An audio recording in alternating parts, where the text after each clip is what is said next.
Hello friends, welcome to teaching Kishan YouTube channel. તો આપણે કંઈક કમ્પ્યુટર વિષયની શરૂઆત કરી દીધી હતી, જેની અંદર આપણે ઓલરેડી અત્યાર સુધી 3 લેક્ચર જોઈ ગયા। તો જો તમે આગળના 3 લેક્ચર ન જોયા હોય તો ખાસ કરીને જોઈ લેજો। અહીંયા આઈ બટન ઉપર તમને લિંક મળી જશે, એના ઉપર ક્લિક કરો, આગળના 3 લેક્ચર તમે જોઈ લો। હવે લેક્ચર નંબર 4 એટલે કે આજના લેક્ચરથી આપણે કમ્પ્યુટરના હાર્ડવેરની શરૂઆત કરીએ છીએ। હવે કમ્પ્યુટર છે ને એ બે વસ્તુથી બનેલું હોય, સોફ્ટવેર અને હાર્ડવેર। સોફ્ટવેર એટલે શું કે જેને આપણે ટચ ન કરી શકીએ, ખાલી એનો યુઝ કરી શકીએ। હાર્ડવેર એટલે શું, જેને આપણે ફિઝિકલી ટચ કરી શકીએ। એક્ઝામ્પલ આપું, હાર્ડવેર એટલે શું સમજી લો, તમારું મોનિટર છે, તમારું કીબોર્ડ છે, તમારું માઉસ છે, તમારું સીપીયુ છે, જેને તમે ફિઝિકલી ટચ કરી શકો છો, તો આને આપણે હાર્ડવેર કહીશું। ઘણા બધા હાર્ડવેર આવે છે, જેમ કે સ્કેનર છે, પ્રિન્ટર છે, તો એ બધા હાર્ડવેરની અંદર આવશે, કારણ કે એને આપણે ટચ કરી શકીએ છીએ। સોફ્ટવેર એટલે શું કે જેને આપણે ટચ ન કરી શકીએ, જસ્ટ એનો યુઝ કરી શકીએ। એક્ઝામ્પલ તરીકે વાત કરીએ ઓપરેટિંગ સિસ્ટમ, પછી કોઈ પ્રોગ્રામ હોય, એક્ઝામ્પલ તરીકે પેન્ટ છે, માઇક્રોસોફ્ટ ઓફિસ છે, એડોબ રીડર છે, VLC છે, ઘણા બધા પ્રોગ્રામ છે, તો એ બધા સોફ્ટવેર છે જેને આપણે યુઝ કરીએ છીએ, એને આપણે ટચ કરી શકવાના નથી। તો જો કમ્પ્યુટરને પ્રોપરલી ફંક્શન કરવા માટે, પ્રોપરલી એનો યુઝ કરવા માટે બંને વસ્તુ રિક્વાયરમેન્ટ છે, કોઈના વગર ચાલે એવું નથી। હાર્ડવેર પણ જોઈએ અને સોફ્ટવેર પણ જોઈએ, અને આ બંને જ્યારે ભેગા થશે ત્યારે આપણું કમ્પ્યુટર બનશે।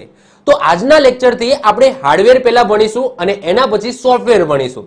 હવે હાર્ડવેરની અંદર ઘણી બધી વસ્તુ આવે છે, જેમ કે ઇનપુટ ડિવાઇસ આવે છે, આઉટપુટ ડિવાઇસ આવે છે, મેમરી યુનિટ આવે છે, પ્રોસેસિંગ ડિવાઇસ આવે છે, પાવર સપ્લાય ડિવાઇસીસ આવે છે। તો એ બધા વન બાય વન એક એક કરીને આપણે ભણવાના છે। તો આજના લેક્ચરમાં આપણે હાર્ડવેરની શરૂઆત કરીએ છીએ, એમાં સૌથી પહેલા આપણે ભણીશું ઇનપુટ ડિવાઇસીસની। હવે નામથી જ ખબર પડી જાય છે, જો ઇનપુટ ડિવાઇસીસ એટલે કે જે સાધન, જે ડિવાઇસથી આપણે ઇનપુટ આપીએ। ઇનપુટનો મતલબ શું, કંઈક ટાઈપ કરીએ અથવા તો કમ્પ્યુટરને કંઈક આદેશ આપીએ, કંઈક સૂચના આપીએ, તો આને આપણે ઇનપુટ કહીએ। તો જે સાધન વડે તમે ઇનપુટ આપો છો કમ્પ્યુટરને, તો એવા સાધનને, એવા ડિવાઇસને ઇનપુટ ડિવાઇસ કહેવામાં આવશે। તો આજના લેક્ચરમાં આપણે ટોટલી ફોકસ શેના ઉપર હશે, તો ઇનપુટ ડિવાઇસીસ ઉપર હશે।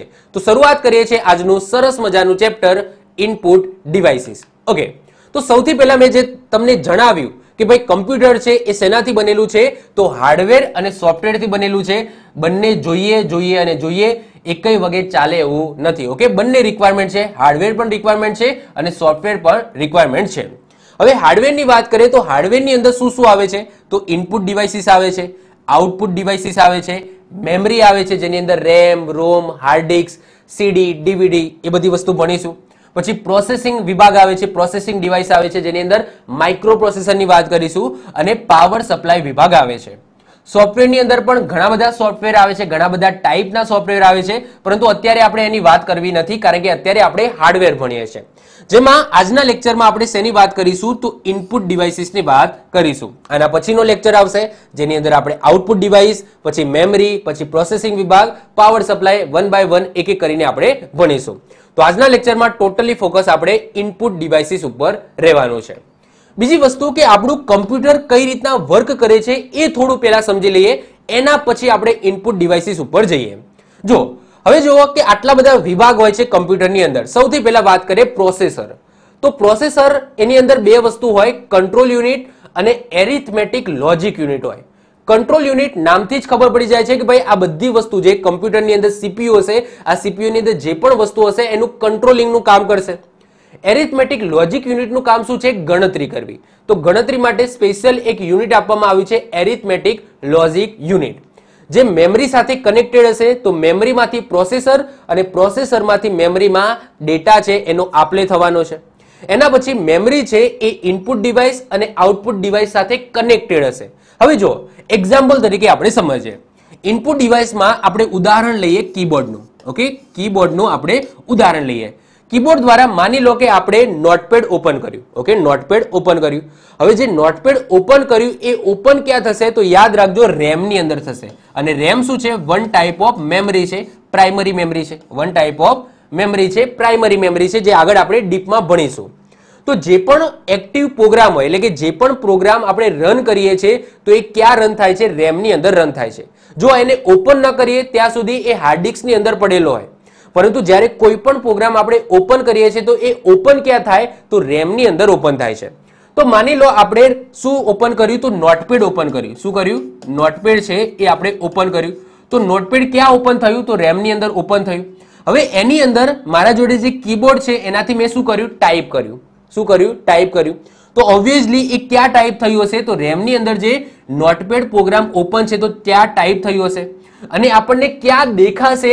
તો મોનિટરમાં દેખાશે. અને મોનિટર શું છે? તો મોનિટર છે આઉટપુટ ડિવાઇસ, એટલે કે ત્યાં મને જોવા મળશે. તો તમે જુઓ કે કઈ રીતના ફંક્શન થાય છે. તો અહીંયા હું લખું છું નોટપેડ ની અંદર, તો લખું છું શેનાથી? તો કીબોર્ડથી. અને કીબોર્ડ છે એ ઇનપુટ ડિવાઇસ છે. ક્યાં લખાય છે એકચ્યુઅલી? તો રેમ ની અંદર જે નોટપેડ છે તો ત્યાં લખાય છે. જે મને ક્યાં જોવા મળે છે? તો મોનિટર એટલે કે આઉટપુટ ડિવાઇસ ની અંદર જોવા મળે છે. એના પછી આ નોટપેડ જ્યારે હું સેવ કરું છું, નોટપેડ છે એને હું સેવ કરું છું, તો એ સેવ ક્યાં થશે? તો સ્ટોરેજ ડિવાઇસ ની અંદર સેવ થશે. સ્ટોરેજ ડિવાઇસ ની અંદર તમે હાર્ડ ડિસ્ક તમે કહી શકો છો. ઓકે, હાર્ડ ડિસ્ક છે એ સ્ટોરેજ ડિવાઇસ ની અંદર આવશે. મતલબ કે તમે સેવ કરી દો, એના પછી એ પ્રોગ્રામ તમે બંધ કરી દો, તો એ કઈ જગ્યાએ સ્ટોર કરેલો હશે? તો આ સ્ટોરેજ ડિવાઇસ ની અંદર સ્ટોર કરેલો હશે, જેની અંદર તમે હાર્ડ ડિસ્ક તમે કહી શકો છો. ક્લિયર? તો હાર્ડ ડિસ્ક અને મેમરી છે એ પણ એકબીજા સાથે કનેક્ટેડ હોય, માહિતીની આપલે કરે છે. કારણ કે જો સમજી લો કે આ નોટપેડ છે એ સ્ટાર્ટિંગમાં તો ક્યાં પડેલો હશે? જ્યાં સુધી મેં ઓપન નથી કર્યો ત્યાં સુધી સ્ટોરેજ ડિવાઇસ એટલે કે તમારી હાર્ડ ડિસ્ક ની અંદર જ હશે. પરંતુ એને જ્યારે હું ઓપન કરીશ, જ્યારે ઓપન કરીશ તો એ ક્યાં ઓપન થશે? તો મેમરી એટલે કે આની અંદર રેમ હશે, તો રેમ ની અંદર ઓપન થવાનું છે. જેના જોડે ઇનપુટ ડિવાઇસ, આઉટપુટ ડિવાઇસ અને સાથે સાથે જે પ્રોસેસર છે એ પણ કનેક્ટેડ હશે. કારણ કે જે પ્રોસેસ કરશે આ નોટપેડને સેવ કરવા માટેની જે પ્રોસેસ છે એ ક્યાં થવાની છે? પ્રોસેસરની અંદર થવાની છે. તો તમને એવું લાગશે કે આ સીપીયુ ની અંદર થોડું ગૂંચવણ ભર્યું છે. ટેન્શન ના લેશો, વન બાય વન એક એક કરીને આપણે બધી વસ્તુ ભણવાની છે. મેમરી યુનિટને ડીપમાં ભણીશું, સ્ટોરેજ ડિવાઇસીસને આપણે ડીપમાં ભણીશું, ઇનપુટ આઉટપુટ ડિવાઇસ અને પ્રોસેસરને પણ આપણે ડીપમાં ભણીશું. એટલે તમને પ્રોપરલી ખ્યાલ આવી જશે કે એકચ્યુઅલી આ બધી વસ્તુ શું છે અને કઈ રીતના કામ કરે છે. હું તમને પ્રેક્ટિકલી સમજાવીશ કે આ બધી વસ્તુ કમ્પ્યુટરની અંદર કઈ રીતના કામ કરે છે. ક્લિયર? ચલો, તો આજે આપણે ટોટલી ફોકસ એના ઉપર રાખીશું, તો ઇનપુટ ડિવાઇસીસ ઉપર રાખીશું. તો વન બાય વન આપણે ઇનપુટ ડિવાઇસીસ ભણવાના છે. ઓકે, તો સૌથી પહેલા તો ઇનપુટ ડિવાઇસીસનો મતલબ શું થાય? તો અહીંયા તમે જોઈ શકો છો કે ઘણા બધા ઇનપુટ ડિવાઇસીસના મેં ઇમેજ આપેલા છે. તો જે સાધન વડે કમ્પ્યુટરને ઇનપુટ કમાન્ડ કે નિર્દેશ આપવામાં આવે છે તો એવા સાધનને ઇનપુટ ડિવાઇસીસ કહેવામાં આવે છે. ઇનપુટને ગુજરાતીમાં નિવેશ કહેવામાં આવે છે. આવું પૂછાશે તો નહીં, પણ જસ્ટ મેં તમને કહી દીધું કે જે ઇનપુટ છે એને ગુજરાતીમાં શું કહેવામાં આવે? નિવેશ કહેવામાં આવે છે. હવે આપણે કેટલા ઇનપુટ ડિવાઇસીસ ભણવાના છે? તો 14. ઓકે, 14 ઇનપુટ ડિવાઇસીસ આપણે આ લેક્ચરની અંદર ભણીશું. જેમ કે કીબોર્ડ છે, માઉસ છે, ટ્રેકબોલ છે, જોયસ્ટિક છે, લાઇટ પેન છે, સ્કેનર છે, ડિજિટાઇઝર છે, માઇક અથવા તો માઇક્રોફોન છે, વેબકેમ છે, બીસીઆર છે, ઓસીઆર છે, ઓએમઆર છે, એમઆઈસીઆર છે અને સ્પીચ રિકગ્નિશન સિસ્ટમ છે. તો આ બધા ઇનપુટ ડિવાઇસીસ છે. વન બાય વન એક એક કરીને આપણે ડીપમાં ભણીશું કે ભાઈ આ બધાના વર્કિંગ કઈ રીતના છે અને કેમ આમને ઇનપુટ ડિવાઇસીસ કહેવામાં આવે છે. ક્લિયર? ચલો, તો વન બાય વન એક એક કરીને ભણીશું. સૌથી પહેલા આપણે વાત કરીએ કીબોર્ડની. હવે નોર્મલી કીબોર્ડ તો બધાને ખબર જ હોય કે ભાઈ કમ્પ્યુટર છે, આ કમ્પ્યુટરને ઇનપુટ આપવા માટેનું જે મેઇન સાધન છે એ છે કીબોર્ડ. કંઈ પણ આપણે લખવું હોય તો કીબોર્ડ દ્વારા લખીશું. કંઈ પણ XYZ આપણે કંઈક કામ કરવું હોય, શોર્ટકટ મેથડ યુઝ કરવી હોય કોઈ પણ પ્રોગ્રામની અંદર, તો એ આપણે શેનાથી કરીશું? તો ઓબ્વિયસલી કીબોર્ડથી કરીશું. તો કીબોર્ડ છે ને એ કમ્પ્યુટરનું મેઇન ઇનપુટ ડિવાઇસીસ છે. હવે કીબોર્ડ તો બધાએ જોયું જશે, તો આ છે કીબોર્ડ. ઓકે, આ છે કીબોર્ડ. મેં ઝૂમ કરીને બતાવ્યું છે. તો અહીંયા તમે જોઈ શકો છો કે ઘણી બધી કી તમને જોવા મળશે.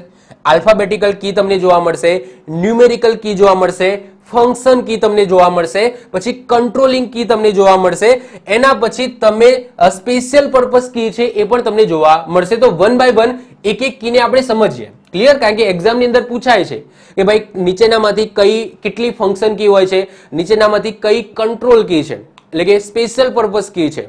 તો એવા ટાઈપના એક્ઝામ્પલ પણ એક્ઝામની અંદર બનતા હોય છે. તો આપણે વન બાય વન એક એક કરીને સમજવાનું છે. તો ઉપયોગ શું છે? તો ઓબ્વિયસલી ટાઈપ કરવા કે કમ્પ્યુટરને આદેશ આપવા માટે કીબોર્ડનો ઉપયોગ થાય છે. કીબોર્ડની અંદર કેટલા પ્રકારની કી હોય છે? તો 5 પ્રકારની તમને કી જોવા મળશે. વન બાય વન એક એક કરીને સમજીએ. સૌથી પહેલા વાત કરીએ આલ્ફાબેટ કી. ઓકે, એટલે કે A to Z. Okay, A to Z તમને કી જોવા મળશે. તો A થી લઈને Z સુધી 26 કી હોય છે, કેટલી 26 કી હોય છે, જેનાથી ટેક્સ્ટ ટાઈપ કરી શકાય છે. અક્ષરોની ગોઠવણીના આધારે ક્વાર્ટી છે, પછી DVORK અને AZERTY પ્રકાર પડે છે. હવે આ શું છે હું તમને સમજાવું. સૌથી પહેલા તો આલ્ફાબેટિકલ કી કેટલી છે, તો ઓબ્વિયસલી A થી લઈને Z સુધીની હોય એટલે કે 26 કી હશે. હવે જુઓ, દરેક કંપની પોતાનું કીબોર્ડ છે ને એ અલગ રીતના બનાવવાનો ટ્રાય કરતી હોય. તો યુનિવર્સલી તમે કોઈ પણ નોર્મલી તમે કીબોર્ડ જોશો ને તો એ ક્વાર્ટી પ્રમાણે છે. ક્વાર્ટીનો મતલબ શું? QWERTY. તો આને ક્વાર્ટી કીબોર્ડ આપણે કહીશું અને નોર્મલી સૌથી વધારે આ યુઝ થાય છે. પરંતુ માની લો એપલ છે અથવા તો કોઈ બીજી કોઈ કંપની હોય તો એની અંદર કીબોર્ડની અંદર આ જે આલ્ફાબેટિકલ કીની જે ગોઠવણી છે ને એ અલગ અલગ રીતના થતી હોય છે. જેમ કે અમુક એવા કીબોર્ડ આવે છે જેમાં શરૂઆત છે ને એ DVORK થી થતી હોય. અમુક એવા પણ કીબોર્ડ આવે છે જેની અંદર અહીંયાથી જે શરૂઆત છે એ AZERTY થી થતી હોય. પરંતુ નોર્મલી આ ક્વાર્ટી વાળું વપરાય છે એટલે કે QWERTY. બીજી વસ્તુ કે ક્યારે પણ તમને એક્ઝામમાં આવો ક્વેશ્ચન નહીં પૂછે કે કીબોર્ડની અંદર કેટલી કી હોય છે, કારણ કે એ દરેક કંપની છે એ અલગ અલગ કીબોર્ડ બનાવે છે. અમુકમાં જે ન્યુમેરિક કી છે એ એક જ વખત આપે છે, અમુકમાં ઉપર પણ આપે છે, સાઈડમાં પણ આપે છે. તો એવું ક્યારે પણ તમે પ્રોપરલી ના કહી શકો કે ભાઈ કીબોર્ડ છે એની અંદર આટલી કી હોય, કારણ કે કંપની પ્રમાણે અલગ અલગ હોઈ શકે છે અને અલગ અલગ ટાઈપના આલ્ફાબેટિકલ તમને શું જોવા મળશે, તો આ રીતના ગોઠવણી પણ જોવા મળશે. ક્લિયર? તો આલ્ફાબેટિકલ કી કેટલી હોય છે, તો ઓબ્વિયસલી A થી લઈને Z એટલે કે 26 કી હોય છે, આપણે યાદ રાખીશું. એના પછી આવે છે સંખ્યાત્મક કી, જેને ન્યુમેરિક કી કહીએ છીએ. તો ન્યુમેરિક કી ની અંદર તમે અહીંયા જોઈ શકો છો કે સાઈડની અંદર, ઓકે, સાઈડમાં તમને 0 થી લઈને 9 સુધીના અંકો તમને જોવા મળશે. ઇવન તમને ઉપર પણ જોવા મળશે, હમણાં હું તમને બતાવું છું.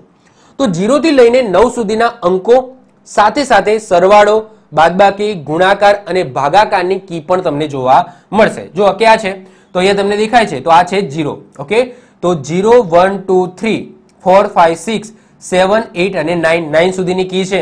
એના પછી અહીંયા તમને દેખાશે આ સરવાળો છે, આ બાદબાકી છે, આ ગુણાકાર છે અને આ છે તમારો ભાગાકાર.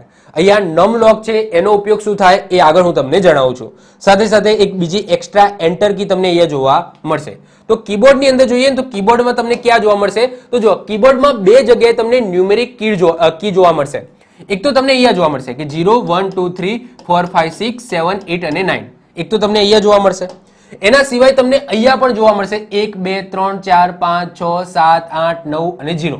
ઓકે, તો ન્યુમેરિક કી અહીંયા પણ તમને જોવા મળશે અને સાઈડમાં અહીંયા પણ જોવા મળશે. અમુક એવા કીબોર્ડ આવે છે જેમાં આ સાઈડનો ભાગ હોતો જ નથી, બસ આટલી જ કી હોય છે, આટલી જ કી. ક્લિયર? તો આઈ થિંક એપલના જે કોમ્પ્યુટર આવે છે, જે લેપટોપ આવે છે, એની અંદર જસ્ટ આટલી હોય છે, મતલબ કે આ ન્યુમેરિક કી બે વખત આપતા નથી, જસ્ટ સિંગલ વખત આપે છે. બીજી વસ્તુ કે અહીંયા જે ન્યુમેરિક કી છે એની સાથે બીજા બધા ફંક્શન પણ છે, જેમ કે @ છે, હેશ છે, $સાઇન છે, પર્સન્ટેજ છે, જેનો ઉપયોગ તમે શિફ્ટ દબાવીને કરી શકો છો. મતલબ કે તમે નોર્મલી દબાવશો આ કી તો 1 2 3 4 5 6 એવું લખાશે, પરંતુ શિફ્ટ સાથે આ કી દબાવશો એટલે કે શિફ્ટ સાથે તમે આ દબાવી બગડો દબાવ્યો તો @ ટાઈપ થશે. શું થશે? @ પછી શિફ્ટ દબાવીને તમે 3 ટાઈપ કરશો, શિફ્ટ 3 કરશો તો તમને હેશ જોવા મળશે, હેશ લખાશે. શિફ્ટ 4 કરશો તો શું લખાશે? તો $સાઇન લખાશે. તો આ બધી જે કી છે એની અંદર, ઓકે, શિફ્ટ દબાવીને તમે કામ કરો છો તો અહીંયા ઉપર જે તમને સાઇન દેખાય છે એ સાઇન ટાઈપ થશે અને નોર્મલી તમે કી દબાવો છો તો 1 2 3 4 એવું ટાઈપ થશે. જ્યારે અહીંયા તો ઓકે જસ્ટ ન્યુમેરિક માટે આનો યુઝ થાય છે. ક્લિયર? સાથે સાથે તમને સરવાળો, બાદબાકી, ગુણાકાર અને ભાગાકારની પણ કી જોવા મળશે. ક્લિયર છે? ચલો વધીએ છીએ આગળ. એના પછી વાત કરીએ ફંક્શન કી. ફંક્શન કી તમને જોવા મળશે ટોપ ઉપર. F1 થી લઈને F12 સુધી તમને કી જોવા મળશે, જેનો ઉપયોગ વારંવાર કરવામાં આવતા કાર્ય માટે થાય છે. જેમ કે તમે F1 દબાવો તો એ હેલ્પ માટે છે, F2 દબાવો તો rename of selected folder or file, એટલે કે તમે જે ફાઇલ અથવા તો ફોલ્ડર સિલેક્ટ કર્યું હોય તો એનું નામ ચેન્જ કરવા માટે, રિનેમ કરવા માટે F2 એ શોર્ટકટ કી છે. મતલબ કે તમે માઉસથી કોઈ ફાઇલ સિલેક્ટ કરી હોય અથવા તો કોઈ ફોલ્ડર સિલેક્ટ કર્યું હોય, હવે એને રિનેમ કરવું છે તો તમારી બે રીત છે. કાં તો તમે શોર્ટકટ મેથડ F2 દબાવી દો તો રિનેમ નો ઓપ્શન આવી જશે, કાં તો તમે શું કરો એ ફોલ્ડર અથવા ફાઇલ ઉપર રાઈટ ક્લિક કરો અને ત્યાં રિનેમ લખેલું હશે એનાથી કરો. તો બે રીત છે. તો આ શોર્ટકટ મેથડ છે. પછી F4 નો ઉપયોગ શું થશે? Close the currently activate window, એટલે કે કોઈ પ્રોગ્રામ તમારા સ્ક્રીન ઉપર ચાલી રહ્યો છે એને જો તમારે ક્લોઝ કરવો હોય તો F4 થી તમે ક્લોઝ કરી શકો છો. કોઈક વખત તમને ફંક્શન પ્લસ F4 દબાવવું પડે. એ જુદા જુદા કમ્પ્યુટરમાં જુદી જુદી સિસ્ટમની અંદર અલગ અલગ હોય છે. નોર્મલી એકલું F4 દબાવો તો જે કરન્ટલી જે કહેવાય કે વિન્ડોઝ છે, જે એક્ટિવેટ વિન્ડો છે, કંઈક પણ પ્રોગ્રામ ચાલુ હોય તો તમે F4 દબાવશો તો એ બંધ થઈ જશે. અમુકની અંદર એવું છે કે તમારે ફંક્શન પ્લસ F4 દબાવવું પડે. ઓકે, તો ફંક્શન કી સાથે F4 દબાવો તો જ એ પ્રોગ્રામ છે એ બંધ થાય. F5 રિફ્રેશ માટે છે. રિફ્રેશ તમે બે રીતના કરી શકો. F5 દબાઈ રાખો, રિફ્રેશ થતું રહેશે, અથવા તો શું કરો, સ્ક્રીન ઉપર તમે રાઈટ ક્લિક કરો, ત્યાં રિફ્રેશ લખેલું હશે એનાથી પણ તમે રિફ્રેશ કરી શકો છો. F7 નો ઉપયોગ થાય સ્પેલિંગ અને ગ્રામર ચેક. આ સ્પેસિફિક તમે કોઈ વર્ડ MS વર્ડ છે એની અંદર યુઝ કરો છો તો એમાં F7 છે એ શોર્ટકટ મેથડ છે. હવે જો આ શોર્ટકટ મેથડ છે ને એ મતલબ કે પ્રોગ્રામ ટુ પ્રોગ્રામ ચેન્જ થતી રહે છે. મતલબ કે તમે MS વર્ડ ખોલો છો તો MS વર્ડ ની અંદર તમે F1 F2 F4 દબાવો તો કંઈક બીજું ફંક્શન થશે. તમારે ખાલી સ્ક્રીન ઉપર તમે F1 F2 F4 F5 દબાવો તો કંઈક અલગ થશે. તો આમાં સ્પેસિફિક પ્રોગ્રામ અંતર્ગત પણ આ જે કી છે એ ચેન્જ થતી હોય છે. ક્લિયર? તો આપણે સ્પેસિફિક પ્રોગ્રામમાં આપણે યાદ રાખીશું. તો આ જનરલ મેં તમને કીધું, બાકી કોઈ સ્પેસિફિક MS વર્ડ ખોલીશું ત્યારે MS વર્ડની અંદર F1 દબાવવાથી શું થાય છે, F2 દબાવવાથી શું થાય છે, એ પછી એ ટાઈપનું જ્યારે લેક્ચર આવશે MS વર્ડનો ત્યારે આપણે સમજીશું. ક્લિયર? બીજી વસ્તુ યાદ રાખજો, કેટલી હોય છે ફંક્શન કી, તો યાદ રાખજો F1 થી લઈને F12 એટલે કે 12 ફંક્શન કી હોય છે. જો F1 થી લઈને F12 સુધીની હોય છે. હું તમને આમાં પણ બતાવી દઉં તો અહીંયા તમને જોવા મળશે. તો અહીંયા F1 થી લઈને ઓકે F12 સુધીની તમને ફંક્શન કી જોવા મળશે. અહીંયા ટોપ ઉપર તમને જોવા મળશે, જે સ્પેશિયલ કોઈક સ્પેસિફિક શોર્ટકટ કી છે જે વારે ઘડીએ જે આપણે યુઝ કરીએ છીએ ને એના માટે આનો ઉપયોગ થાય છે.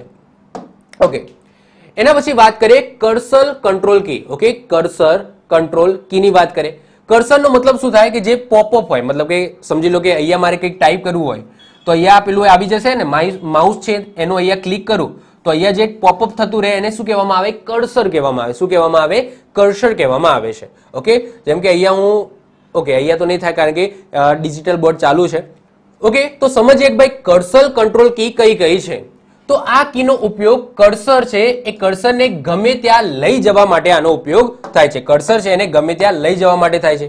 જેમ કે તમે હોમ દબાવશો તો કર્સર છે એ શરૂઆતમાં લઈ જશે, એન્ડ દબાવશો તો કર્સર છે એ અંતમાં જતું રહેશે, પેજ અપ દબાવશો તો એક પેજ પાછળ અથવા તો ઉપર જશે, પેજ ડાઉન દબાવશો તો એક પેજ આગળ અથવા તો નીચે જશે. હવે વન બાય વન એક એક કરીને સમજીએ. હવે માની લો કે MS વર્ડ ખુલ્લું છે. ઓકે, MS વર્ડ ખુલ્લું છે. MS વર્ડ ની અંદર મેં આ બધું વસ્તુ લખેલી છે. MS વર્ડમાં આ બધી લાઈનમાં મેં આ બધી વસ્તુ લખેલી છે. હવે સમજી લો કે મારું કર્સર અહીંયા ક્યાંક છે, મારું કર્સર અહીંયા ક્યાંક છે. હવે એને મારે શરૂઆતમાં લઈ જવું હોય તો હું જસ્ટ શું દબાવી દઈશ? હોમ દબાવી દઈશ. જેવો હું હોમ દબાવીશ જે કર્સર અહીંયા વચ્ચે છે અથવા તો ગમે ત્યાં છે, ઓકે સ્ક્રીન ઉપર ગમે ત્યાં છે, એ ક્યાં જતું રહેશે? તો આ જે ડોક્યુમેન્ટ છે આ ડોક્યુમેન્ટના શરૂઆતમાં એટલે કે ટોપમાં જતું રહેશે. એમાં પહેલી લાઈનના પહેલા અક્ષરની આગળ જતું રહેશે. ક્લિયર? તો કર્સરને શરૂઆતમાં લઈ જશે. એ જ રીતના હું જ્યારે એન્ડ દબાવીશ તો કર્સર ગમે ત્યાં હશે, આ ડોક્યુમેન્ટનું જે એન્ડ હશે, ઓકે સમજી લો 10 પેજ છે તો 10મા પેજના છેલ્લી લાઈનમાં છેલ્લે આ કર્સર જતું રહેશે. તો આ એન્ડનો ઉપયોગ છે. પેજ અપનો ઉપયોગ શું? તે ઘણા બધા પેજ છે, તો હું પેજ અપ દબાવીશ તો એક પેજ પાછળ જશે. એનો મતલબ શું? ઉપર જશે. ઓકે, એક પેજ ઉપર જવા માટે, પાછળ જવા માટે, એટલે કે આપણે લખતા આવ્યા, હવે મારે પાછળ જવું છે એટલે કે હું જે લખીને આવ્યો એ બાજુ જવું છે, એટલે કે ઉપરના ભાગમાં જવું હોય તો હું પેજ અપ દબાવી દઈશ. એ જ રીતના પેજ ડાઉન એટલે કે એક પેજ આગળ જવા માટે એટલે કે નેક્સ્ટ. ઓકે, આનો મતલબ તમે કહી શકો નેક્સ્ટ. ઓકે, ઇંગ્લિશમાં કહું તો નેક્સ્ટ માટે છે અને આ પ્રીવિયસ માટે છે. ઓકે, પ્રીવિયસ માટે છે. તો સમજો છો કે જે હું લખીને આવ્યો છું, ઓકે મારે ઉપર જવું છે એક સ્ટેપ ઉપર, તો એના માટે પેજ અપ છે અને પેજ ડાઉન છે. એક પેજ આગળ જવા માટે એટલે કે નીચે જવા માટે, નેક્સ્ટ પેજ ઉપર જવા માટે પેજ ડાઉનનો ઉપયોગ થાય છે. તો I hope so home, and, page up અને પેજ ડાઉન તમને ખ્યાલ આવી ગયો હશે. હવે આ કી ક્યાં જોવા મળશે એ પણ હું તમને બતાવી દઉં. તો અહીંયા વચ્ચેના ભાગમાં તમને જોવા મળશે હોમ, એન્ડ, પેજ અપ અને પેજ ડાઉન. ક્લિયર? ચલો વધીએ છીએ આગળ વાત કરીએ સ્પેશિયલ કી. ઓકે, સ્પેશિયલ પર્પઝ કી અથવા તો સ્પેશિયલ કી ની વાત કરીએ તો એમાં કઈ કઈ આવશે? તો એક આવશે કેપ્સ લોક કી. શું આવશે? કેપ્સ લોક કી. જેનાથી શું થશે? તો આ એક ટોગલ કી છે, જેનાથી આપણે એક વખત દબાવીએ તો સક્રિય થશે, બીજી વાર દબાવો તો નિષ્ક્રિય થશે. જેનું કામ શું? તો કેપિટલ લેટર અને સ્મોલ લેટરમાં ફેરવવું. એટલે કે માની લો કે પહેલી એબીસીડી બીજી એબીસીડી માં ફેરવવું. આપણી ભાષામાં કહીએ તો પહેલી એબીસીડી બીજી એબીસીડી ની અંદર ફેરવવું. માની લો કે કઈ રીતના હોય છે હું તમને કહી દઉં. પહેલા તો આ કી કે તમને ક્યાં જોવા મળશે કેપ્સ લોક એ તમે જોઈ લો તો અહીંયા જોવા મળશે. આ છે કેપ્સ લોક. ઓકે, કેપ્સ લોક તમને જોવા મળશે. હવે જો નોર્મલી જ્યારે હું કમ્પ્યુટર શરૂ કરું છું ત્યારે કેપ્સ લોક છે ને એ નિષ્ક્રિય હોય છે, નિષ્ક્રિય હોય છે. અને જ્યારે નિષ્ક્રિય અવસ્થામાં હોય ત્યારે હું કંઈક ટાઈપ કરું છું, આ સમજી લો કે આલ્ફાબેટિકલ કી છે એ ટાઈપ કરું છું તો એ સ્મોલ લેટરમાં લખાશે, એટલે કે બીજી એબીસીડી ની અંદર લખાશે. પરંતુ આ કેપ્સ લોક ને હું સક્રિય કરું છું, એટલે કે એક વખત દબાવું છું તો શું થશે? આ પ્રથમ એબીસીડી ની અંદર કન્વર્ટ થઈ જશે. એટલે કે હવે હું લખીશ તો એ પ્રથમ એબીસીડી એટલે કે કેપિટલ ની અંદર લખાશે. તો કેપ્સ લોક નો ઉપયોગ શું છે? તો આ જે આલ્ફાબેટિકલ કી છે એને પહેલી એબીસીડી અથવા તો બીજી એબીસીડી માં ફેરવવા માટે, એટલે કે સ્મોલ અને કેપિટલ ની અંદર ફેરવવા માટે. તો યાદ રાખજો, જ્યારે નિષ્ક્રિય હોય ત્યારે સ્મોલમાં લખાશે, જ્યારે સક્રિય હોય ત્યારે એક કેપિટલમાં લખાશે. ક્લિયર? આ યાદ રાખજો, કારણ કે તમને એક્ઝામમાં એવું પણ પૂછે કે ભાઈ કેપ્સ લોક છે એ અત્યારે સક્રિય છે તો એ સ્મોલ લેટરમાં લખશે કે કેપિટલ લેટરમાં લખશે, આપણને ખબર જ ના હોય. તો યાદ રાખજો, નિષ્ક્રિય હોય ત્યારે સ્મોલમાં, સક્રિય હોય ત્યારે કેપિટલની અંદર લખાશે. ફરીથી દબાવશો તો નિષ્ક્રિય થઈ જશે, એના એ વસ્તુ ફરીથી દબાવશો તો સક્રિય થઈ જશે. ક્લિયર? ચલો, તો આ છે તમારું કેપ્સ લોક. ઓકે, તો યાદ રાખજો, નિષ્ક્રિય હોય ત્યારે સ્મોલ લેટરમાં લખાય અને સક્રિય હોય ત્યારે કેપિટલ લેટરની અંદર લખાય. એના પછી નમ લોક આવે છે. તો નંબરોને સક્રિય કે નિષ્ક્રિય કરવા માટે જે રીતના કેપ્સ લોક હોય છે એ રીતના નમ લોક હોય છે. નમ લોક કઈ રીતના કામ કરે છે એ પણ હું તમને કહી દઉં. તો નમ લોક તમને અહીંયા જોવા મળશે. ઓકે, આ જે નંબરો છે ન્યુમેરિક છે એની ઉપર તમને જોવા મળશે. હવે જો આ નમ લોક સક્રિય હશે તો જ તમે અહીંયાથી ટાઈપ કરી શકશો. જો આ નિષ્ક્રિય અવસ્થામાં હશે તો અહીંયા તમે આ દબાવશો તો કઈ જ અસર નહીં થાય, મતલબ કે લખાશે જ નહીં. તો યાદ રાખજો, અહીંયાથી તમે આંકડા લખી શકો છો, પરંતુ આ નમ લોક આ સ્પેસિફિક આ કી માટે છે. આ જે નમ લોક છે એ અહીંયા જે ન્યુમેરિક આપેલા છે 0 થી લઈને 9 એના માટે છે. તો આ જો નિષ્ક્રિય હશે નમ લોક, તો અહીંયા હું ગમે એટલું ટાઈપ કરી લખાશે જ નહીં, ન્યુમેરિક લખાશે જ નહીં. પરંતુ નમ લોક હું સક્રિય કરીશ તો અહીંયાથી પણ હું ન્યુમેરિક ટાઈપ કરી શકું છું. તો એના માટે નમ લોક બટનનો ઉપયોગ થાય છે. ક્લિયર? યાદ રાખીશું. ઓકે, આગળ વાત કરીએ એન્ટર કી. હવે એન્ટર કી બધાને ખબર જ છે, પ્રવેશવા માટે અથવા તો શરૂ કરવા માટે.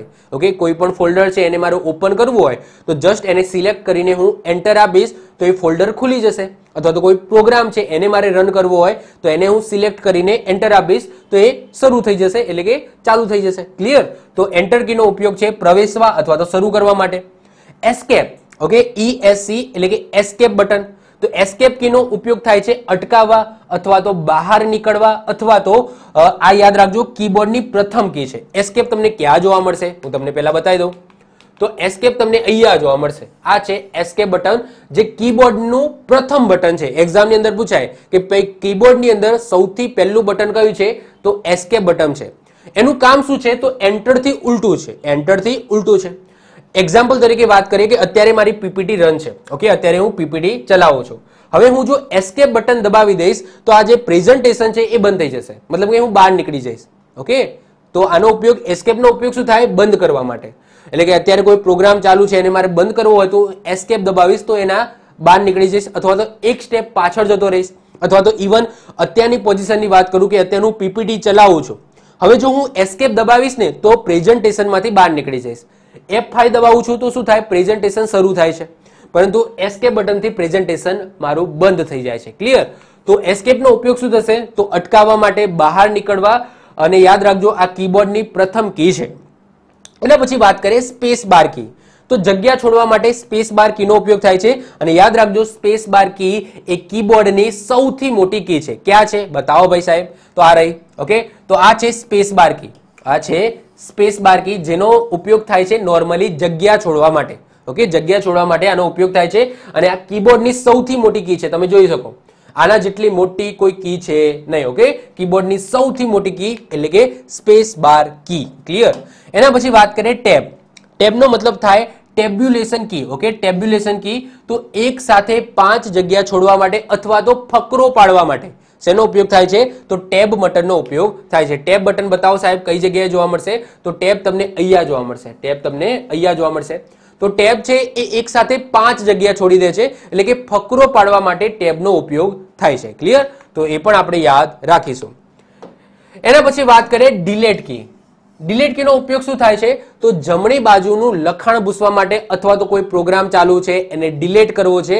તો સમજી લો કે એક્ઝામ્પલ તરીકે કોઈ ફોલ્ડર છે, એ ફોલ્ડરને મારે ડિલેટ કરવું છે, તો હું શું કરીશ? એને સિલેક્ટ કરીશ અને આ ડિલેટ દબાવી દઈશ તો એ જતું રહેશે. ઓકે, તો એનો ડિલેટનો ઉપયોગ એ પણ થાય છે. આ સિવાય બીજો ઉપયોગ શું થશે કે કોઈ લખાણ છે, ઓકે, કોઈ લખાણ છે, એક્ઝામ્પલ તરીકે માની લો કે MS વર્ડની અંદર મેં કંઈક વસ્તુ લાઈનમાં લખેલી છે. હવે મારું કર્સર અહીંયા ક્યાંક છે, મારું કર્સર અહીંયા ક્યાંક છે, આને હું ઝૂમ કરું છું.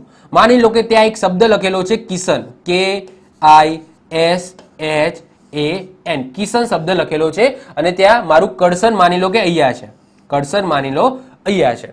હવે આ સમયે હું જો ડિલેટ દબાવીશ, આ સમયે જો હું ડિલેટ દબાવીશ તો જમણી બાજુનું લખાણ છે એ ભૂસાઈ જશે.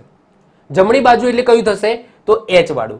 એટલે કે અહીંયા મારું કર્સર છે અને હું જો ડિલેટ દબાવીશ તો શું થશે? આ H છે ને એ ભૂસાઈ જશે. ઓકે, H જતો રહેશે. જ્યારે બેક સ્પેસ કીનો ઉપયોગ શું થાય? ડાબી બાજુનું લખાણ ભૂસવા માટે. એટલે કે અહીંયા મારું કર્સર છે અને હું બેક સ્પેસ કી દબાવીશ તો મારો જે S છે એ ભૂસાશે. તો આ યાદ રાખજો, એક્ઝામની અંદર આ ક્વેશ્ચન ઘણી વખત બનેલો છે કે ભાઈ કોઈ લખાણ છે એમાં કર્સર વર્ડની અંદર મૂકેલો છે, તો તમે ડિલેટ દબાવશો તો કઈ બાજુનો જે વર્ડ છે એ ભૂસાશે? ઓકે, ડાબી બાજુનો કે જમણી બાજુનો? આવું તમને ક્વેશ્ચન પૂછાશે. તો યાદ રાખજો, ડિલેટ કી દબાવશો તો જમણી બાજુનું લખાણ ભૂસાશે અને બેક સ્પેસ કી દબાવશો તો ડાબી બાજુનું લખાણ ભૂસાશે. તમારે ટ્રાય કરવો હોય તો કરી જજો. ડિલેટનો મેં તમને બીજો પણ ઉપયોગ કીધો, ભાઈ કોઈ સિલેક્ટેડ વસ્તુ છે, કોઈ ફોલ્ડર છે, ફાઇલ છે, એને જો તમારે ડિલેટ કરવી હોય તો તમે ડિલેટ બટન દબાવો તો એનાથી પણ તમે ડિલેટ કરી શકો છો. ઓકે, અને આ વસ્તુ યાદ રાખજો કે કોઈ લખાણ છે તે અહીંયા કર્સર છે અને હું ડિલેટ દબાવું છું તો જમણી બાજુએ H લખેલો છે તો S ભૂસાઈ જશે. જ્યારે બેક સ્પેસ કી દબાવું છું તો ડાબી બાજુ શું છે?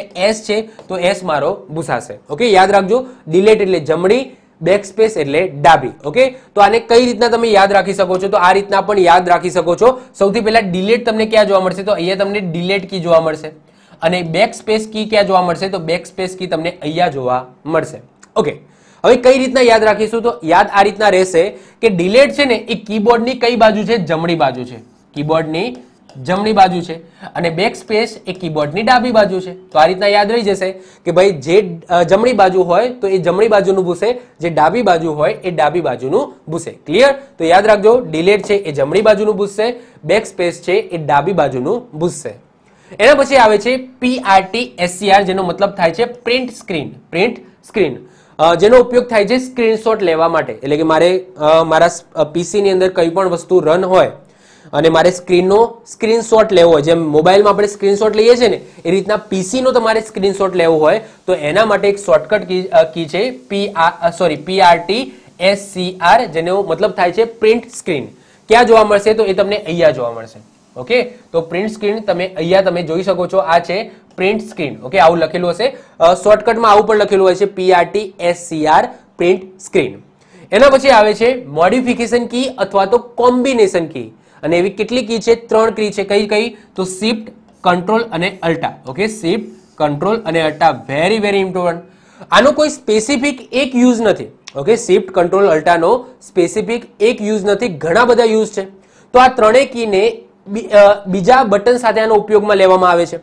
આ ત્રણેય કીનો ઉપયોગ કરીને શોર્ટકટ કી બનાવવામાં આવે છે. એક્ઝામ્પલ તરીકે વાત કરીએ કે સમજી લો કે MS વર્ડ ઓપન છે, MS વર્ડ ઓપન છે.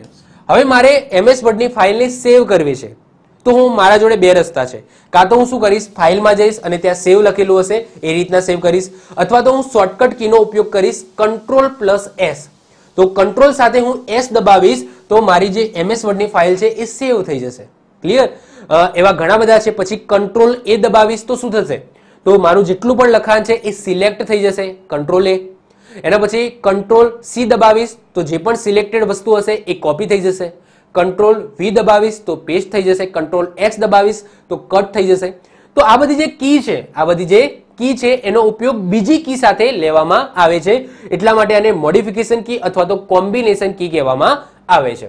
શિફ્ટ છે, આ શિફ્ટનો ઉપયોગ શું થાય છે? તો શિફ્ટનો ઉપયોગ જો બહુ વેરી ઇમ્પોર્ટન્ટ છે. જો અમુક તમને એવી કી જોવા મળશે જેની અંદર બે વસ્તુ ટાઈપ કરેલી હશે, જેમ કે અહીંયા તમે જુઓ કે 1 2 3 4 5 6 એ તો 9 થી 1 થી લઈને 0 સુધી તો લખેલું છે. સાથે સાથે એ જ કી ઉપર તમને બીજા ચિહ્નો જોવા મળશે, @ હેશ છે, $સાઇન છે, પર્સન્ટેજ છે. ઓકે, આ રીતના વર્ગનો સિમ્બોલ છે, પછી અહીંયા એન્ડનો સિમ્બોલ છે, ફૂંદડીનો સિમ્બોલ છે. તો એને હું કઈ રીતના એક્ટિવેટ કરી શકીશ? કારણ કે હું સિમ્પલ દબાવીશ તો 6 જ લખાશે, 6 દબાવીશ તો 6 જ લખાશે, 5 દબાવીશ તો 5 જ લખાશે. પરંતુ મારે આ ચિહ્ન ટાઈપ કરાવવા હોય તો મારે શિફ્ટ સાથે આ કી દબાવવી પડશે. તો શિફ્ટ 5 દબાવીશ તો જે પર્સન્ટેજ છે એ ટાઈપ થશે, નોર્મલ દબાવીશ તો 5 ટાઈપ થશે, શિફ્ટ સાથે દબાવીશ આ કી તો એ પર્સન્ટેજ ટાઈપ કરશે, શિફ્ટ સાથે 4 દબાવીશ તો એ $સાઇન પ્રિન્ટ કરશે. તો શિફ્ટ પછી કંટ્રોલ અને અલ્ટા, આનો ઉપયોગ શું થાય છે? તો આનો ઉપયોગ થાય છે કોમ્બિનેશન કીની અંદર શોર્ટકટ કી બનાવવા માટે. ક્લિયર? એના સિવાય બીજી કઈ કઈ કી રહી? તો બીજી ઘણી બધી કી તમને અહીંયા સિમ્બોલિક કી તમને જોવા મળશે. તો આઈ હોપ સો સિમ્બોલિક કી પછી મતલબ કે સિમ્બોલનો મતલબ ટાઈપ કરવા માટે થાય છે. પછી અહીંયા તમને દેખાશે આ, તો આને વિન્ડોઝ કી કહેવામાં આવે છે, આને સ્ટાર્ટ કી પણ કહેવામાં આવે છે. સ્ટાર્ટ અથવા તો વિન્ડોઝ કી કહેવામાં આવે છે, જેનાથી સ્ટાર્ટ મેનુ ખુલે છે. ઓકે, સ્ટાર્ટ મેનુ ખુલે છે તો આ એ કી છે. એના સિવાય કોઈ બીજી છે? તો બીજી છે અહીંયા એક બીજી પણ જોવા મળશે. અહીંયા પણ એક આ જોવા મળશે, કોઈક જગ્યાએ અહીંયા ફંક્શન આપેલી હોય, FN લખેલું હશે તો એ ફંક્શન કી છે. કારણ કે અમુક એવા આ જે F1 થી લઈને F12 છે એ ફંક્શન સાથે વર્ક કરે છે, અમુકમાં ડાયરેક્ટ વર્ક કરે છે. તો એ અલગ અલગ કીબોર્ડની અંદર અલગ અલગ વસ્તુ હોય છે. બાકી ઓલમોસ્ટ બધી વસ્તુ આપણે કમ્પ્લીટ કરી દીધી છે. ક્લિયર? તો ઇન્સર્ટ છે, પછી અહીંયા ડિલીટ છે, તો મેં તમને કહી દીધું, page up, home, and, almost બધી કી આવી ગઈ છે. ક્લિયર? ચલો, ઓકે, તો હવે વધીશું આગળ. ઓકે, તો કીબોર્ડ આઈ હોપ સો તમને ખ્યાલ આવી ગયો હશે. ઓકે, હવે આપણે બીજા નંબરનું ઇનપુટ ડિવાઇસ ભણીએ, એ છે માઉસ. માઉસ તો ઓબ્વિયસલી બધાને ખબર જ હશે. તો માઉસની વાત કરીએ તો માઉસ એ કેવું ડિવાઇસ છે? તો માઉસ એ પોઇન્ટિંગ ડિવાઇસ છે. તમે અહીંયા જોઈ શકો છો, આ છે માઉસ. આને પોઇન્ટિંગ ડિવાઇસ એટલા માટે કહેવામાં આવે છે કારણ કે એને આપણે હલાવીને જ્યાં પણ આપણે કંઈ કામ હોય ત્યાં આપણે પોઈન્ટ કરીએ છીએ. ઓબ્વિયસલી તમે ક્લિક કરો તો કઈ જગ્યાએ તમે ક્લિક કરો છો સ્ક્રીન, એ બહુ મહત્વનું છે. કોઈ ફોલ્ડર ઉપર ક્લિક થશે તો શું થશે? તો એ સિલેક્ટ થઈ જશે. નોર્મલી કોઈ સ્ક્રીન ઉપર ક્લિક કરશો તો કંઈ નહીં થાય. પછી સ્ક્રીન ઉપર તમે રાઈટ ક્લિક કરશો તો એક પોપઅપ મેનુ ખુલશે. એ જ રીતના કોઈ ફોલ્ડર કે ફાઇલ ઉપર જઈને રાઈટ ક્લિક કરો તો કંઈક નવું પોપઅપ ખુલશે. તો તમે કઈ જગ્યાએ ક્લિક કરો છો એનો પણ આધાર રહેશે. તો આ એક પોઇન્ટિંગ ડિવાઇસ છે કે કઈ જગ્યાએ પોઈન્ટ કરીને તમે ક્લિક કરો છો. ઓકે, તો પોઇન્ટિંગ ડિવાઇસ છે. શોધકનું નામ યાદ રાખજો, ડગલર. ઓકે, માઉસના શોધકનું નામ છે ડગલર. જસ્ટ આટલું યાદ રાખો. ડગલર ઇન્જલબર્ટ છે, પરંતુ જસ્ટ આપણે યાદ રાખીશું ડગલર. કોઈ આઇકોન પર ક્લિક દબાવી રાખી મૂવ કરીએ તો એને શું કહેવામાં આવે છે? યાદ રાખજો, ડ્રેગ એન્ડ ડ્રોપ કહેવામાં આવે છે. શું કહેવામાં આવે છે? ડ્રેગ એન્ડ ડ્રોપ કહેવામાં આવે છે. આનું ઉદાહરણ આપું લાઈવ. ચલો, તો આનું ઉદાહરણ હું તમને લાઈવ આપું. ઓકે, આનું ઉદાહરણ હું તમને લાઈવ આપું. તો ચલો હું લાઈવ ઉદાહરણ આપું છું. તો એક્ઝામ્પલ તરીકે વાત કરીએ કે હા, તો મારા જોડે, ઓકે ચલો સ્ક્રીન ઉપર જ તમને લઈ જાઉં. તો સ્ક્રીન ઉપર સમજી લો કે આ કંટ્રોલ પેનલ છે. ઓકે, તો આ કંટ્રોલ પેનલને મેં ક્લિક કરી અને એના પછી હું જો શું કરું છું, એને આ રીતના ખસેડું છું તો એ ખસે છે, તો યસ ખસેડે છે. ઓકે, તો એ મેં શું કર્યું? ડ્રેગ એન્ડ ડ્રોપ કર્યું. શું કર્યું? પહેલા મેં એને ડ્રેગ કર્યું અને પછી અહીંયા ડ્રોપ કર્યું. ઓકે, તો જો ત્યાંથી અહીંયા આવી ગયું. ઓકે, ત્યાંથી અહીંયા આવી ગયું. એ રીતના અહીંયા VLC નો આઇકોન છે તો એને હું પકડું છું, એના ઉપર ક્લિક કરી રાખેલું છે અને પછી શું કરું છું? આ ડ્રેગ કર્યું ને અહીંયા છોડી દઉં છું, અહીંયા છોડી દઉં છું તો એ શું થશે? એ અહીંયા આવી જશે. ઓકે, તો આને શું કહેવાય? ડ્રેગ એન્ડ ડ્રોપ કહેવાય. શું કહેવાય? ડ્રેગ એન્ડ ડ્રોપ કહેવાય છે. ક્લિયર? ખ્યાલ આવે છે? ઓકે, ખ્યાલ આવતો હશે. ચલો, તો યાદ રાખજો, કોઈ આઇકન પર ક્લિક કરીને, કોઈ આઇકન પર ક્લિક કરીને દબાવી રાખીને મૂવ કરો તો એને ડ્રેગ એન્ડ ડ્રોપ કહેવામાં આવે છે. માઉસ CPU સાથે PS2 જેનું ફૂલ ફોર્મ થાય છે પર્સનલ સિસ્ટમ અથવા તો USB જેનું ફૂલ ફોર્મ થાય છે યુનિવર્સલ સિરિયલ બસ સાથે જોડાયેલો હોય છે. જો તમારા ઘરે જૂનું કોમ્પ્યુટર હશે અને એમાં જૂનું માઉસ હશે તો એની અંદર આવું પોર્ટ હશે, રાઉન્ડ પોર્ટ વાળું હશે માઉસ. ઓકે, માઉસ છે એનું જે વાયરિંગ છે એના એન્ડ ભાગ ઉપર ઓકે તમને આવું પોર્ટ જોવા મળશે. તો આ જે પોર્ટ છે એને શું કહેવામાં આવે છે? તો PS2 પોર્ટ કહેવામાં આવે છે. બાકી અત્યારનું જો તમે કોઈ પણ લેટેસ્ટ માઉસ લેવા જશો તો એ યુએસબી પોર્ટ વાળા આવે છે. તો પહેલાના જમાનાની અંદર હજુ પણ કદાચ અમુક આવે છે તો એમાં PS2 એટલે કે પર્સનલ સિસ્ટમ અથવા તો યુએસબી યુનિવર્સલ સિરિયલ બસ સાથે જોડાયેલા હોય છે. ઓકે, તો બે ટાઈપના માઉસ તમને જોવા મળશે, એટલે કે બે ટાઈપના પોર્ટ વાળા માઉસ જોવા મળશે. તો જૂના તમારા ઘરે માઉસ હશે અથવા તો જૂના તમારા જોડે કીબોર્ડ હશે ને તો કીબોર્ડની અંદર પણ આવા પોર્ટ આપેલા છે રાઉન્ડ. ઓકે, જેને PS2 કહેવામાં આવે છે. એ પોર્ટનું નામ છે PS2. જ્યારે આ યુએસબી છે, બધા ઓળખો છો. તો અત્યારે તમે લેટેસ્ટ માઉસ લાવશો તો એની અંદર યુએસબી પોર્ટ વાળા તમને માઉસ આપશે. તો આ યુએસબી પોર્ટ વાળું છે. જુઓ, આ માઉસ છે એના અહીંયા યુએસબી છે. પહેલા એવા આવતા હતા કે અહીંયા યુએસબી નતું આવતું, અહીંયા આ ટાઈપના રાઉન્ડ પોર્ટ વાળા આવતા હતા. ક્લિયર?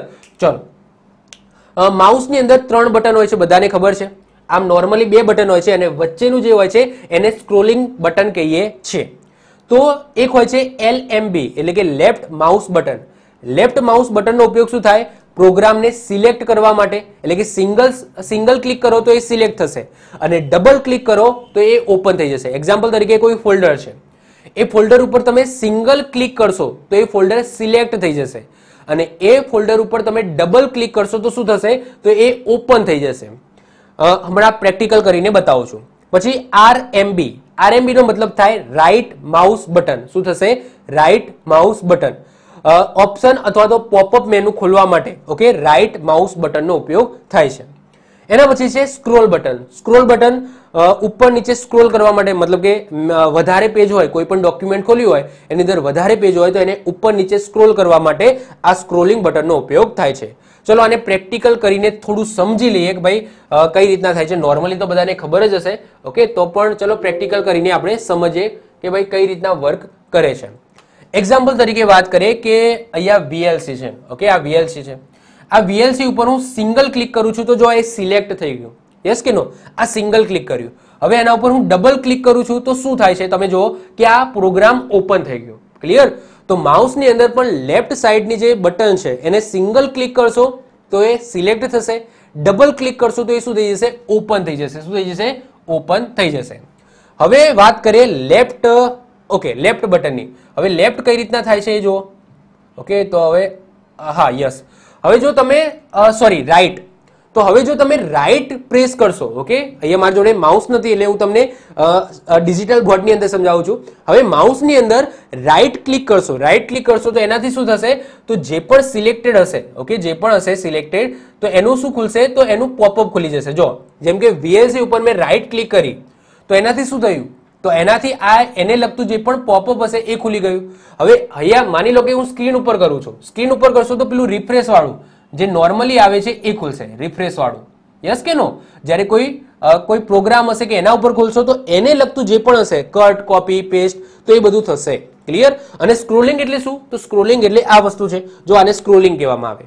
સ્ક્રોલિંગ પણ તમને બતાવી દઉં. જો આને સ્ક્રોલિંગ કહેવામાં આવે. ઓકે, માઉસનું વચ્ચેનું સ્ક્રોલ કરું ને તો આ રીતના સ્ક્રોલ થાય. શું થશે?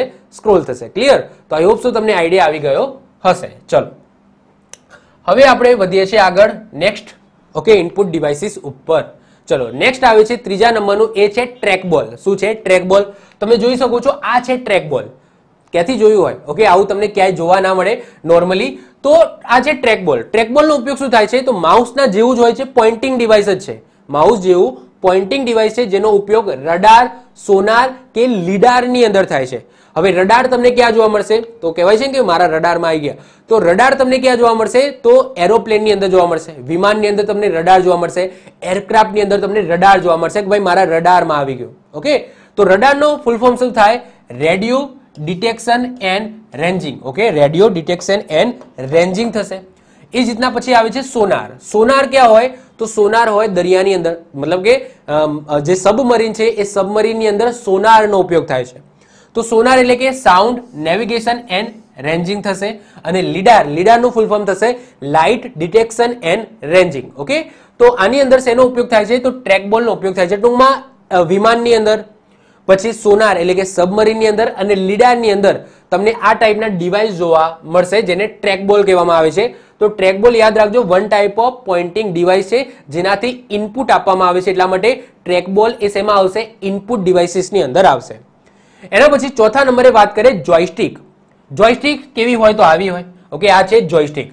તો મોટા મોટા જે પ્રોફેશનલ ગેમર્સ હોય છે એ જોયસ્ટિક્સનો ઉપયોગ કરતા હોય છે ગેમ રમવા માટે. ઓકે, તો પહેલા તો બહુ આવું હતું, PS1 ને એવું કંઈક આવે છે. ઓકે, સ્પેશિયલી ગેમ્સ રમવા માટે. તો એની અંદર આ રીતના જોયસ્ટિક આવે છે. તો આ જોયસ્ટિકનો ઉપયોગ ગેમ રમવા માટે થાય છે. ઓકે, અહીંયા હેન્ડલ ટાઈપ હોય છે, એ હેન્ડલથી આ રીતના 360 ડિગ્રી આ ફરે છે આ હેન્ડલ. ઓકે, અને એનાથી ગેમ્સ રમવામાં આવે છે. તો કમ્પ્યુટરમાં ગેમ રમવા માટે જોયસ્ટિકનો ઉપયોગ થાય છે. તો આ પણ શું થશે, એક ઇનપુટ ડિવાઇસ થશે, કારણ કે જોયસ્ટિક દ્વારા ગેમની અંદર ઇનપુટ આપવામાં આવે છે. જોયસ્ટિક એક લેવલ એટલે કે ઉચ્ચાલન છે જે બધી જ દિશામાં ફેરવી શકાય છે. જોયસ્ટિકમાં 2 બટન હોય છે જેને ટ્રિગર કહેવામાં આવે છે. જોયસ્ટિકની અંદર તમને આમ તો ઘણા બધા અત્યારે તો બટન જોવા પડશે, પણ નોર્મલી 2 બટન હોય છે જેને શું કહેવામાં આવે છે, ટ્રિગર કહેવામાં આવે છે. ક્લિયર? ચલો, એના પછી વાત કરીએ લાઇટ પેન. લાઇટ પેન તો મારા જોડે છે, હું તમને બતાવી દઉં. ઓકે, તો પહેલા હું લાઇટ પેનથી તમને ખબર છે લેક્ચર લેતો હતો. યસ કે નો? લાઇટ પેનથી હું લેક્ચર લેતો હતો. તો મારા જૂના વિડીયો હશે એની અંદર લાઇટ પેનનો ઉપયોગ થાય છે. તો યસ, આ છે લાઇટ પેન. ઓકે, તો આને હું મારા CPU ની અંદર કનેક્ટ કરી દેતો હતો અને આમાં હું જે પણ લખતો, આની અંદર જે પણ લખતો એ ક્યાં લખાતું હતું, તો મારા કમ્પ્યુટરની અંદર લખાતું હતું. તો આ છે લાઇટ પેન. ઓકે, આ છે લાઇટ પેન. તો લાઇટ પેન એ પણ શું છે, ઇનપુટ ડિવાઇસીસ છે. તો કમ્પ્યુટરની સ્ક્રીન ઉપર લખવા માટે ઓકે આનો ઉપયોગ થાય છે. સાથે સાથે ડિજિટલ સિગ્નેચર કરવી હોય તો એની અંદર પણ આ લાઇટ પેનનો ઉપયોગ થાય છે. તમે કોઈ જગ્યાએ જાઓ, એક્ઝામ્પલ તરીકે લાયસન્સ કઢાવવા જાઓ છો અથવા તો પાસપોર્ટ કઢાવવા જાઓ છો, તો ત્યાં તમને ડિજિટલ સાઇન કરવાનું કહે છે. તો એ શેના ઉપર તમે કરો છો, તો યસ, લાઇટ પેન ઉપર તમે કરો છો. તો આ પણ શું થશે, એક ઇનપુટ ડિવાઇસ થશે, કારણ કે આપણે ઇનપુટ આપીએ છીએ. એના પછી ડિજિટાઇઝર. ડિજિટાઇઝર તમને આવું જોવા મળશે. તો પહેલા તો આવું નહોતું, પરંતુ અત્યારે જ્યારે પ્રોફેશનલ લેવલે બધી વસ્તુ ડિજિટલ થઈ ગઈ છે, તો અત્યારે જે પેન્ટર છે એ પેન્ટર પણ ડિજિટાઇઝરનો ઉપયોગ થાય છે પેન્ટ કરવા માટે. તો હવે કાગળની જરૂર નથી, જસ્ટ ડિજિટાઇઝર આવે છે, આવું મળે છે, જેમાં તમે પેઇન્ટિંગ કરી શકો છો. તો ડિજિટાઇઝર એક ગ્રાફિકલ ટેબ્લેટ છે જેનો ઉપયોગ ડિજિટલ ચિત્રો બનાવવા માટે થાય છે. એના પછી વાત કરીએ સ્કેનર. સ્કેનર તો બધાએ જોયું જ હશે. આ છે સ્કેનર. જો સ્કેનર વસ્તુ અલગ છે, ઝેરોક્સ મતલબ કે ઝેરોક્સ અલગ છે. તો ઝેરોક્સમાં શું થાય છે, ઝેરોક્સ આઉટપુટ ડિવાઇસ છે. કેમ? કારણ કે ઝેરોક્સમાંથી કાગળિયું નીકળે છે, તો એ આઉટપુટ ડિવાઇસમાં આવશે. જ્યારે સ્કેનર ઇનપુટ ડિવાઇસમાં આવશે. કેમ? કારણ કે સ્કેનરની અંદર આપણે કાગળિયું મૂકીએ છીએ, એને સ્કેન કરીએ છીએ અને એને ડિજિટલ ફોર્મની અંદર આપણને કમ્પ્યુટરમાં મળે છે. તો આની અંદર આપણે ઇનપુટ તરીકે શું મૂકીએ છીએ, કાગળ મૂકીએ છીએ કે કોઈ ડોક્યુમેન્ટ મૂકીએ છીએ. તો આ ઇનપુટ ડિવાઇસીસની અંદર આવશે. યાદ રાખજો, તો સ્કેનર છે એ ઇનપુટ ડિવાઇસમાં આવશે. તો પેપર ઉપર રહેલી માહિતીને ડિજિટલ સ્વરૂપે ફેરવવા માટે શું વપરાય છે, તો સ્કેનર વપરાય છે. જેનું રિઝોલ્યુશન શેમાં માપવામાં આવે છે, તો યાદ રાખજો DPI એટલે કે ડોટ્સ પર ઇંચની અંદર માપવામાં આવે છે. તો સ્કેનર યાદ રાખજો શેમાં આવશે, ઇનપુટ ડિવાઇસની અંદર આવશે. ઝેરોક્સ શેમાં આવશે, તો ઝેરોક્સ આઉટપુટ ડિવાઇસમાં આવશે. કેમ? કારણ કે ઝેરોક્સની અંદર શું થાય છે, આપણને આઉટપુટ મળે છે એઝ અ કાગળિયું. ક્લિયર? ભલે એની અંદર ઉપર કાગળિયું મૂકે છે, પણ એનું મેઇન કામ શું છે, મેઇન કામ છે એની ઝેરોક્સ કાઢવી. તો એ આઉટપુટ ડિવાઇસની અંદર આપણે લખીશું, જ્યારે સ્કેનર ઇનપુટ ડિવાઇસની અંદર આપણે લખીશું. ચલો વધીએ આગળ. ઓકે, આના સિવાય તમને એમ પૂછાય કે ભાઈ સાહેબ મોબાઈલ શેમાં આવે, તો જો મોબાઈલ છે ને એ ઇનપુટ આઉટપુટ બંનેમાં આવે. કેમ? કારણ કે આપણે ટાઈપ શેમાં કરીએ છીએ, મોબાઈલમાં જ કરીએ છીએ. રિઝલ્ટ શેમાં મળે છે, મોબાઈલમાં જ મળે છે. તો મોબાઈલ પૂછાય ને તો ઇનપુટ પ્લસ આઉટપુટ ડિવાઇસ આવશે. એ તમે વિચારી શકો છો. કોઈ પણ તમને નામ આપેલું હોય ડિવાઇસનું, તો ખાલી વિચારવાનું કે શું કામ કરે છે. એમાં આપણે કંઈક વસ્તુ નાખવાની હોય છે કે એમાંથી કંઈક વસ્તુ નીકળે છે. વસ્તુ નાખવાની હોય તો ઇનપુટ ડિવાઇસ થશે, એમાંથી કંઈક વસ્તુ આપણને મળતી હોય તો એ આઉટપુટ ડિવાઇસની અંદર થશે. જેમ કે એ મોનિટર છે, મોનિટર આઉટપુટ ડિવાઇસ છે, એમાં આપણે કંઈ નાખતા નથી, તે આપણને જોવા મળે છે. ઓકે, એના પછી વાત કરીએ આગળ, આપણે જોઈશું ઘણી બધી વસ્તુ છે. પ્રિન્ટર. ઓકે, તો પ્રિન્ટર શેમાં આવશે, તો પ્રિન્ટર પણ આઉટપુટ ડિવાઇસમાં આવશે. ત્યાંથી આપણને પ્રિન્ટ નીકળે છે, ત્યાંથી પ્રિન્ટ નીકળે છે. તો પ્રિન્ટર એ આઉટપુટ આવશે, સ્કેનર છે એ ઇનપુટ આવશે. યાદ રાખીશું. ઓકે, વધીએ આગળ. એના પછી માઇક કે માઇક્રોફોન. તો અવાજનું ઇનપુટ આપવા માટે માઇક કે માઇક્રોફોનનો ઉપયોગ થાય છે. આ લાઈવ ઉદાહરણ છે. ઓકે, અહીંયા મેં કોલરે ભરાયેલું છે. શું છે? માઇક છે, માઇક્રોફોન છે. જેનાથી શું થાય છે, હું જે બોલું છું એ ક્યાં જાય છે, તો આ માઇકની અંદર જાય છે. એટલે કે આ ઇનપુટ ડિવાઇસ છે. આ શું છે? Input device. કારણ કે હું જે બોલું છું એને કેચઅપ કરે છે અને પોતાની અંદર સમાવે છે. ઓકે, અને મને રિઝલ્ટ ક્યાં આપશે, તો ઓબ્વિયસલી મોનિટરની અંદર આપશે. તો માઇક કે માઇક્રોફોન છે એ પણ ઇનપુટ ડિવાઇસમાં આવશે. વેબકેમ. વેબકેમ છે એ પણ ઇનપુટ ડિવાઇસમાં આવશે. જ્યારે મારે વિડીયો કોલ કરવો હોય, તો વિડીયો કોલ કરતો હોય તો મારા સ્ક્રીન ઉપર સમજી લો, મારા મોનિટરની ઉપર વેબકેમ લગાવેલું છે, કેમેરો લગાવેલો છે. તો એ શું કરશે, મારું જે પ્રતિબિંબ છે એને કેચઅપ કરશે, એટલે કે એને લેશે અને સામેવાળાના કમ્પ્યુટર ઉપર બતાવશે. તો વેબકેમ શેમાં આવશે, ઇનપુટ ડિવાઇસમાં આવશે. કેમ? કારણ કે મારું પ્રતિબિંબ છે એ ઇનપુટ તરીકે લે છે અને સામેવાળાના પીસીમાં મારો ચિત્ર અથવા તો મારો જે વિડીયો છે એ બતાવશે. તો વેબકેમ શેમાં આવશે, ઇનપુટ ડિવાઇસની અંદર આવશે. એના પછી વાત કરીએ સ્પીચ રિકોગ્નિશન સિસ્ટમ, જે અવાજને ટેક્સ્ટની અંદર કન્વર્ટ કરે છે, તો એ પણ શેમાં આવશે, ઇનપુટ ડિવાઇસમાં આવશે. કઈ રીતના સાહેબ? સિમ્પલ છે. જો અહીંયા કોઈ વ્યક્તિ જે બોલે છે, આ શેમાં જાય છે, માઇકમાં જાય છે, અને માઇકમાં જે પણ શબ્દો આ બોલે છે તો એનું શું કરશે, વર્ડની અંદર કન્વર્ટ કરશે. તો એ શું થાય છે કે હું જે બોલું છું એને ઇનપુટ તરીકે લે છે અને એને ટેક્સ્ટમાં કન્વર્ટ કરે છે, ટેક્સ્ટમાં કન્વર્ટ કરે છે. તો આ જે સિસ્ટમ છે એને સ્પીચ રિકોગ્નિશન સિસ્ટમ કહેવામાં આવે છે, કે હું જે બોલું છું ઓકે એને ઓળખશે અને એને ટેક્સ્ટની અંદર કન્વર્ટ કરશે. તો હું બોલું છું એને ઇનપુટ તરીકે લે છે, એટલા માટે આ સ્પીચ રિકોગ્નિશન સિસ્ટમ છે એ ઇનપુટ ડિવાઇસીસની અંદર આવશે. ઓકે, વધીએ આગળ. એના પછી વાત કરીએ બીસીઆર. બીસીઆર નું ફૂલ ફોર્મ શું થાય, બારકોડ રીડર અથવા તો રિકોગ્નિશન. ઓકે, બંને થાય. કોઈ જગ્યાએ રીડર લખેલું હશે, કોઈક જગ્યાએ રિકોગ્નાઇઝેશન લખ્યું હશે. તો બારકોડ રીડર અથવા તો રિકોગ્નિશન. તો બીસીઆર બારકોડ રીડર અથવા રિકોગ્નિશન નો મતલબ શું થાય, તો આવું કે મેં મોલની અંદર જોયું હોય. ઓકે, કોઈ પણ મોટા મોલમાં જાઓ, ડીમાર્ટમાં જાઓ, બીમાર્ટની અંદર જાઓ કે કોઈ ઓસિયાની અંદર જાઓ કે જે જુદા જુદા મોલ છે એની અંદર જાઓ તો ત્યાં પ્રોડક્ટ ઉપર તમને બારકોડ સ્ટીકર જોવા મળશે. જ્યારે તમે પેમેન્ટ કરવા માટે જાઓ છો, લાઇનમાં ઉભા રહો છો, પછી પેમેન્ટ કરો છો, ત્યારે ત્યાં જે ભાઈ હોય છે એ શું કરે છે, તો એ જે પ્રોડક્ટ ઉપર જે બારકોડ હોય છે એને જસ્ટ સ્કેન કરે છે. એને સ્કેન કરીને તો એ પ્રોડક્ટની જે પણ નામ હોય છે, એની ડિટેલ્સ છે એ એને કમ્પ્યુટરની અંદર બતાવી દે. તો એ શું છે, બારકોડ રીડર છે. તો આ છે બારકોડ રીડર. તો આ બારકોડ રીડર શું આવશે, ઇનપુટ ડિવાઇસમાં આવશે. કેમ? કારણ કે રીડ કરે છે. કોને રીડ કરે છે? બારકોડને રીડ કરે છે એઝ અ ઇનપુટ તરીકે. તો બારકોડ રીડર છે, યાદ રાખજો, એ શેમાં આવશે, તો ઇનપુટ ડિવાઇસમાં આવશે. તો બારકોડ રીડ કરીને માહિતી કમ્પ્યુટરની અંદર ઇનપુટ કરે છે. આનો ઉપયોગ સુપર મોલની અંદર થાય છે, સુપર માર્કેટ, લાઇબ્રેરીની અંદર આનો ઉપયોગ થાય છે. એના પછી આવે છે ઓસીઆર. ઓસીઆર નો મતલબ થાય ઓપ્ટિકલ કેરેક્ટર્સ રીડર અથવા તો રિકોગ્નિશન. તો ઓપ્ટિકલ કેરેક્ટર રીડર OCR એ શું કરશે, તો જે કેરેક્ટર હશે, એક્ઝામ્પલ તરીકે તમે હાથથી લખેલી કોઈ વસ્તુ હોય અથવા તો તમારા જોડે કોઈ બુક હોય, આ બુકનો એક ફકરો તમારે સમજી લો ડિજિટલ ફોર્મની અંદર કન્વર્ટ કરવો છે. એક્ઝામ્પલ તરીકે વાત કરું, તમારા જોડે કોઈ બુક છે, આ બુકનો તમને એક ફકરો ગમ્યો કે ભાઈ મારે આને કમ્પ્યુટરની અંદર લેવો છે, તો આને ઓબ્વિયસલી કમ્પ્યુટરની અંદર તો લેવાય નહીં. હા, અત્યારે એક સિસ્ટમ આવી ગઈ છે ગૂગલ લેન્સ. ગૂગલ લેન્સનો કદાચ ઉપયોગ તમે કરો તો ગૂગલ લેન્સની અંદર શું છે, કોઈ બુક હોય ને તો એને તમે સ્કેન કરશો તો એ તમને ટેક્સ્ટની અંદર કન્વર્ટ કરીને આપે, જેને તમે કોપી કરી શકો, પેસ્ટ કરી શકો, એવા ટેક્સ્ટ ફોર્મમાં કરી રાખશે. પરંતુ આ એક અલગથી ડિવાઇસ છે જેને OCR કહેવામાં આવે છે, ઓપ્ટિકલ કેરેક્ટર રીડર. એનું કામ શું કે તમારે કોઈ હાર્ડ કોપીમાં હોય એને સોફ્ટ કોપીની અંદર કન્વર્ટ કરવું હોય તો એના ઉપર તમે આ રીતના મતલબ કે ફેરવશો તો અહીંયા જે લખેલું હશે એ આની અંદર છપાઈ જશે, જેને તમે કહી શકો કે હાર્ડ કોપીનું સોફ્ટ કોપીની અંદર કન્વર્ટ કરવા માટે, એટલે કે જે ટેક્સ્ટ હાથથી લખેલું છે ડેટા એને સ્કેન કરીને કમ્પ્યુટરમાં ડિજિટલ ફોર્મની અંદર ફેરવવા માટે OCR નો ઉપયોગ થાય છે, ઓપ્ટિકલ કેરેક્ટર રીડર. ઓકે, એના પછી આવે છે OMR. હવે આનાથી તો બધા અજાણ છે જ નહીં. Okay, OMR optical mark reader અથવા તો રિકોગ્નિશન. આનો ઉપયોગ ફોર્મ કે કાર્ડમાં યોગ્ય જગ્યાએ દોરેલા ચિહ્નો, જેને આપણે મીંડું કહીએ છીએ, આપણે સિમ્પલ વસ્તુ એક્ઝામની અંદર આવું મીંડું ભરીએ છીએ ને, તો એ મીંડું જેને આપણે ચિહ્ન કહી શકીએ, તો એવા ચિહ્નને રીડ કરવા માટે થાય છે, જેમાં ઉચ્ચ તીવ્રતાનો પ્રકાશ દાખલ કરીને એ ચિહ્નને ઓળખવામાં આવે છે. એટલે કે આપણે જે OMR શીટ ભરેલી છે એક્ઝામની અંદર, તો એ શું કરવામાં આવશે, એ મેન્યુઅલી ચેક કરવામાં આવશે ના. ઓકે, આ રીતના OMR મશીન હશે, આ OMR મશીનની અંદર જસ્ટ એને નાખી દેવામાં આવશે અને એને પ્રોગ્રામિત કરી દીધું હોય કે ભાઈ આ સાચા જવાબ છે, તો એ શું કરશે, અહીંયા સ્કેન કરશે. તો અહીંયાથી એક લાઇટ છે એ આમાંથી નીકળશે અને આ OMR છે શીટ છે એને સ્કેન કરવામાં આવશે. એમાં સ્પેશિયલ જગ્યાએ જો ટપકું કરેલું હશે, ડાર્ક ટપકું કરેલું હશે, તો એને રિકોગ્નાઇઝ કરી દેશે કે ભાઈ અહીંયા એને ટપકું કરેલું છે, પછી એ સાચો છે કે ખોટો છે એ એને ખબર પડી જશે. તો યાદ રાખજો, OMR નો મતલબ થાય ઓપ્ટિકલ માર્ક રીડર અથવા તો રિકોગ્નિશન. એના પછી આવે છે MICR. જો આ ઇનપુટ ડિવાઇસ છે, કેમ? કારણ કે OMR લે છે. ઓકે, OMR લે છે. આ ઇનપુટ ડિવાઇસ છે કારણ કે અહીંયા કેરેક્ટર લે છે. આ ઇનપુટ ડિવાઇસ છે, કેમ? કારણ કે બારકોડ લે છે. ઓકે, ચલો એના પછી વાત કરીએ MICR. MICR એટલે શું? મેગ્નેટિક ઇન્ક કેરેક્ટર રીડર અથવા તો રિકોગ્નિશન.